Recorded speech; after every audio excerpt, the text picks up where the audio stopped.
ہوشیار، کراچی میں 5,000 کے جعلی نوٹوں کا جال۔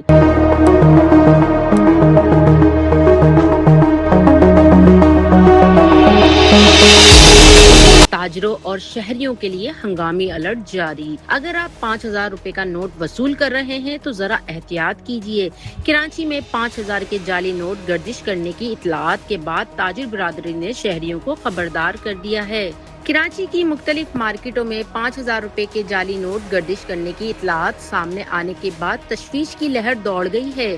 جعل ساز مبینہ طور پر مختلف طریقوں سے شہریوں اور دکانداروں کو جعلی نوٹ تھما کر مالی نقصان پہنچا رہے ہیں۔ کراچی الیکٹرانکس ڈیلرز ایسوسی ایشن کے صدر رضوان عرفان کے مطابق الیکٹرانکس مارکیٹ میں جعلی نوٹوں کی متعدد واقعات رپورٹ ہوئے ہیں، جس کے باعث تاجروں میں خوف و ہراس پایا جا رہا ہے۔ انہوں نے عوام اور تاجر برادری سے اپیل کی ہے کہ خرید و فروخت کے دوران 5,000 کے ہر نوٹ اچھی طرح چیک کریں اور مشکوک نوٹ ملنے کی صورت میں فوری طور پر متعلقہ حکام کو اطلاع دیں تاکہ مالی نقصان سے بچا جا سکے۔ ابھی تک اس معاملے پر اسٹیٹ بینک یا قانون نافذ کرنے والے اداروں کی جانب سے کوئی باضابطہ بیان سامنے نہیں آیا، تاہم شہریوں کو مشورہ دیا جا رہا ہے کہ بڑی مالیت کے نوٹ وصول کرتے وقت غیر معمولی احتیاط برتیں۔